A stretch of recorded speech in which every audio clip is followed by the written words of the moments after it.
Hello students. अब हम लोग इंटरप्ट की दूसरे लेक्चर की बात कर रहे हैं, दूसरे नहीं चौथे लेक्चर की बात कर रहे हैं, वो भी INTR की। INTR इंटरप्ट मतलब INTR पिन की दूसरे लेक्चर और इंटरप्ट के चौथे लेक्चर की बात कर रहे हैं।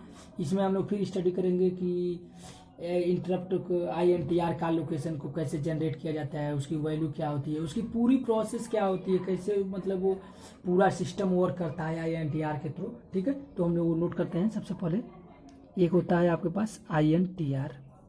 ठीक है, हम यहाँ पर सबसे पहले एक मेमोरी, एक हम छोटा सा MPU ले रहे हैं, माइक्रो प्रोसेसर यूनिट, और एक यहाँ पर हम लोग सबसे पहले पेरिफेरल डिवाइस ले रहे हैं। ठीक है, अब हम इसको INTR लाइन की सहायता से समझाएंगे, आप लोगों को बताएंगे कि कैसे ही हमारा वर्क करता है INTR सिस्टम। ठीक है, इस हम ये सपोज कर रहे हैं कि इस पेरिफेरल से में 8 डिवाइसेस हैं, 4 डिवाइसेस मान ले रहे हैं। वैसे तो मेन के 8 डिवाइसेस तो इसकी फुल कैपेसिटी होती है INTR की। ठीक है, ये आपका जो है INTR लाइन है, इसका माइक्रो प्रोसेसर का INTR। ठीक है, और ये हमारे पास डिवाइस नंबर 1 2 लेके 4 है, लेकिन एक्चुअली 8 होती हैं, 8 तक हम कनेक्ट कर सकते हैं। प्रीवियस लेक्चर में बताए हैं कि INTR लाइन से मैक्सिमम नंबर ऑफ जो हमारे पास रिक्वेस्ट हैं, इंटरप्ट हैं, वो 8 हो सकते हैं। ठीक है, तो आइए हम लोग सबसे पहले एक देखते हैं क्या होगा जब मान लीजिए कि प्रियोरिटी बेस्ड पे डिवाइस को सेटअप किया जाता है कि किस डिवाइस को कौन सी प्रियोरिटी दिया जाए। सबसे पहली बात यह है, इन बातों को ध्यान रखना है।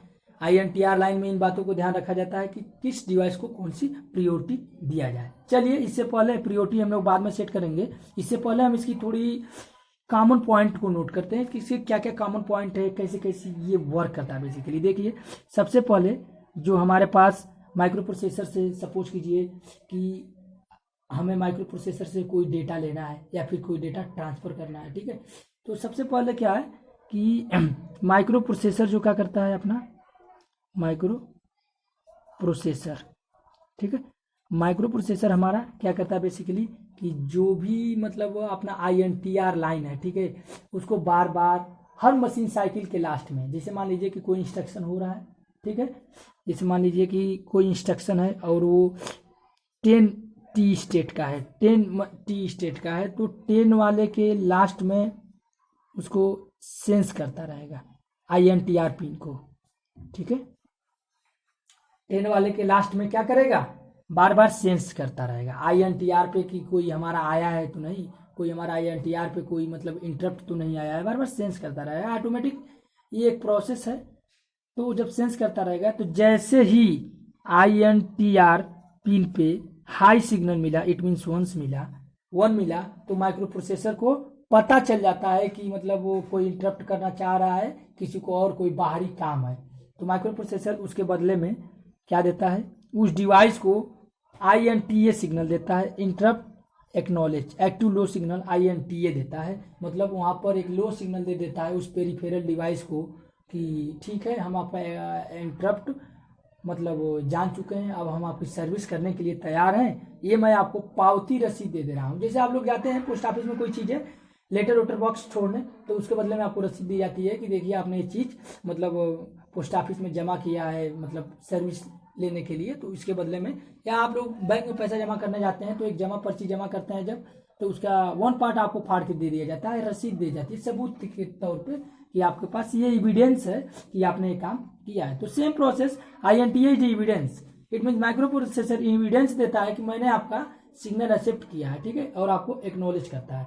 उसके बाद से देखिए क्या होता है कि जो हमारे पास पेरिफेरल डिवाइस है उससे हमें डाटा ट्रांसफर करना है। ठीक है, तो अब माइक्रो प्रोसेसर को तो ये पता नहीं है, ठीक है, कि हमें अपना जो प्रोसेसर है कहाँ लेके जाना है, किस मेमोरी लोकेशन पे, तो ये सभी काम पेरिफेरल डिवाइस करते हैं।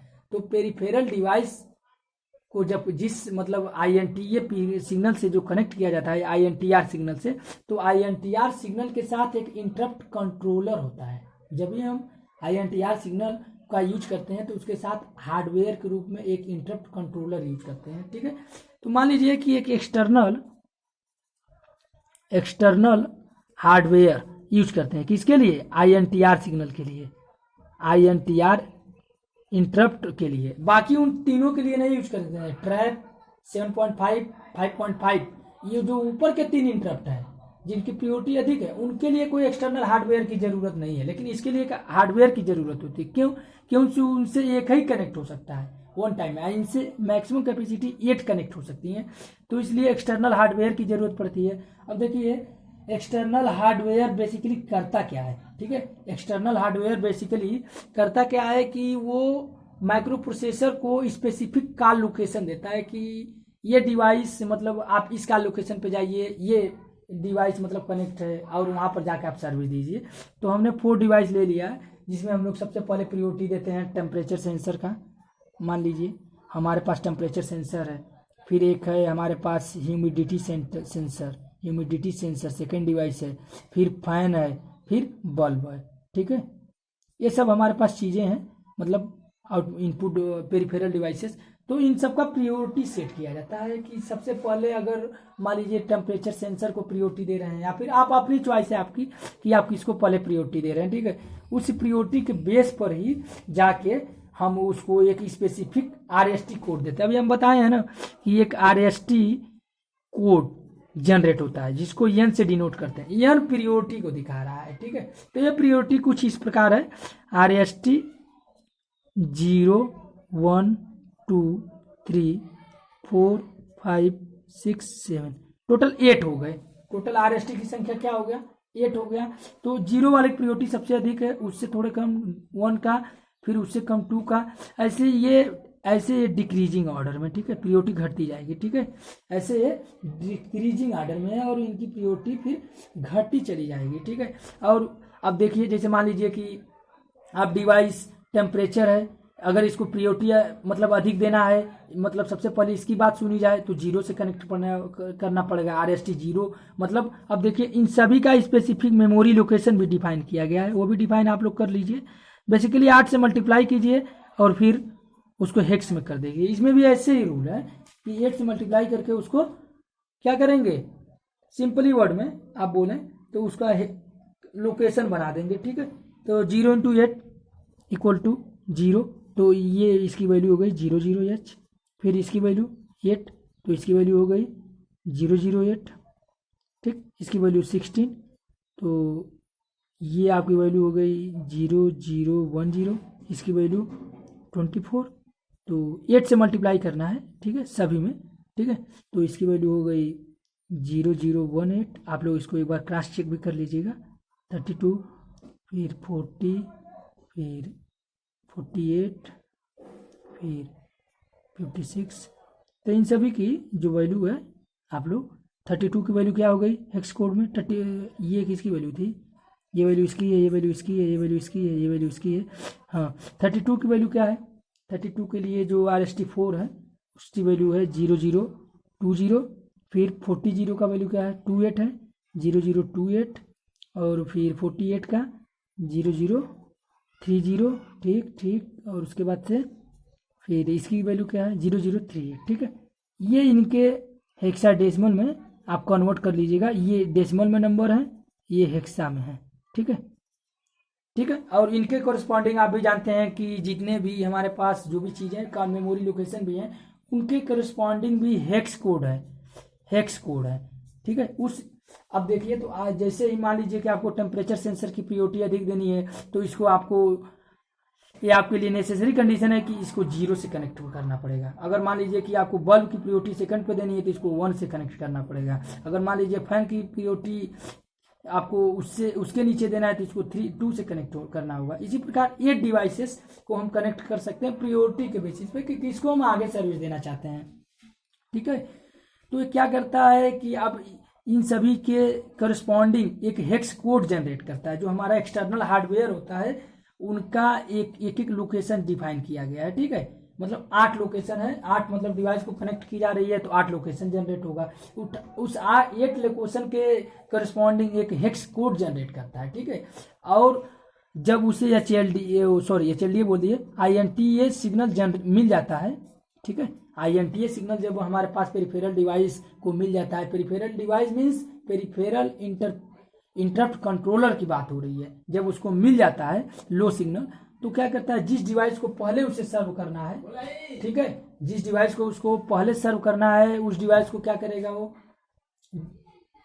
जिस डिवाइस को उसे पहले सर्व करना है उस डिवाइस को क्या कर देगा, सिंपली उसका एड्रेस के रूप में उसके करस्पॉन्डिंग हेक्स कोड को माइक्रो प्रोसेसर को ट्रांसफर कर देगा। जैसे मान लीजिए कि टेम्परेचर सेंसर को उसको सबसे पहले मतलब सर्विस देना है, ठीक है, तो टेम्परेचर सेंसर को आप लोग 0 से कनेक्ट किए RST n = 0 कोड पे, ठीक है, तो वो क्या कर देगा कि उसके करस्पॉन्डिंग मान लो कि हेक्स कोड C7 है, तो C7 को माइक्रो प्रोसेसर को भेज देगा। अब माइक्रो प्रोसेसर इस कोड की सहायता से वो 004x0H लोकेशन पे पहुंच जाएगा और वहां पर जो भी प्रोग्राम रहेगा, सब प्रोग्राम रहेगा, प्रोग्राम मीन्स सब प्रोग्राम, वहां सर्विस दे देगा और उस सर्विस के बाद से फिर वो वापस लौट आएगा, ठीक है, अपने मेन प्रोग्राम पे आ जाएगा।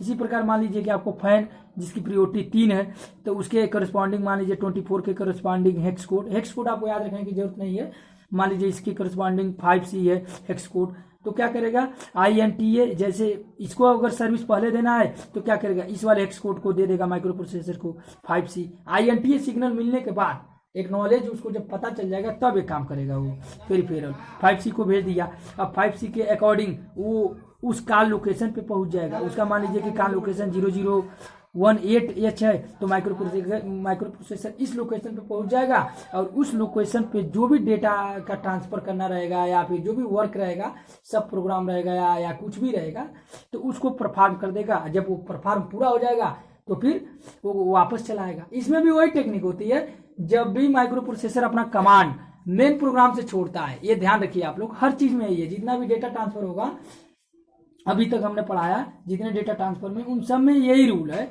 कि जब भी माइक्रो प्रोसेसर अपना कमांड छोड़ता है, इट मीन्स मेन प्रोग्राम को लेफ्ट करता है, तो पहले क्या करेगा, जो प्रोग्राम कर रहा है, ठीक है, मेन प्रोग्राम, उसके बाद उस चीज का नेक्स्ट इंस्ट्रक्शन जो आने वाला है, उसके एड्रेस मीन्स प्रोग्राम काउंटर की वैल्यू को स्टैक पे सेव करेगा। सेव करने के बाद वो पहुंचेगा उसको सर्विस देने, वहां सर्विस देने के बाद फिर वो क्या करेगा, आकर यहाँ से वो चीज निकालेगा, मतलब इट मीन्स कहने का मतलब क्या है, स्टैक पॉइंटर से वो डेटा फिर लेगा कि किस चीज पे हम थे हम लोग, है ना। जैसे आप लोग भी कहीं बुक पढ़ते हैं, कोई बुलाता है तो क्या करते हैं, या तो पन्ने पेज को मोड़ देते हैं या तो उस पर टिक कर देते हैं, तभी तो आपको पता रहता है। आके बार बार आके खोजेंगे तो नहीं। देखिए हम लोग खोज भी सकते हैं क्योंकि हमारा जो सिस्टम है नर्वस सिस्टम है ना, लेकिन माइक्रो प्रोसेसर नहीं खोज सकता ना, उसके पास डेटा से ही डेटा की प्रोसेसिंग होती है, ऐसा नहीं है। हमारा जो नर्वस सिस्टम है वो एक नर्वस सिस्टम है, ठीक है, तो हमारे पास मान लीजिए हम लोग खोज सकते हैं, लेकिन वो नहीं खोज पाएगा ना, तो उसको डेटा निकालना पड़ेगा कि इस डेटा पे हम काम कर रहे थे, तो फिर उस डेटा से वो प्रोग्राम स्टार्ट कर देगा। ओके, तो इतना ये सब काम इसमें होता है, ठीक है। अब देखिए आप लोग कि अब देखिए एक चीज और आप लोगों को कि जो यहाँ तक तो आप लोग को समझ में आ गया कि INTR लाइन क्या है, फिर उसकी मतलब प्रोसेसिंग कैसे है, कैसे कैसे वर्क करता है। अब फिर हम लोग एक सिंपल और लेते हैं कि ट्रैप जो है, ट्रैप और ये जब जितने भी इंटरप्ट हैं उनके बारे में थोड़े से एक बार और हम बता देते हैं कि क्या क्या कौन सा है, ठीक है। जो ट्रैप वाला हमारे पास है, ट्रैप सिग्नल क्या है, एज एंड लेवल दोनों प्रकार से ट्रिगरिंग इसकी है, ठीक है। मतलब ये देखिए कि जो ट्रैप है वो एज ट्रिगर भी है, लेवल ट्रिगर भी है, ठीक है। तो edge trigger means positive edge, positive edge or negative going edge, मतलब उससे पॉजिटिव गोइंग एज क्लॉक में भी यूज कर सकते हैं या लेवल पे भी, हाई लेवल लो लेवल पे, ठीक है। तो ये है। और अब देखिए RST 7.5 ये सिर्फ आपका लेवल ट्रिगर्ड है, ओके। अब देखिए ट्रैप को ऐसा क्यों बनाया गया, क्योंकि ट्रैप ऐसा है जो अनकंट्रोलेबल है, यूजर उसको कंट्रोल नहीं कर सकता, इसलिए इसको edge triggered and level trigger दोनों बनाया गया है, ठीक है ना, कि वो उसको तुरंत एक्सेप्ट कर ले। कभी कभी क्या होता है कि मान लीजिए कि कोई क्लॉक साइकिल ये पॉजिटिव एज गई, ठीक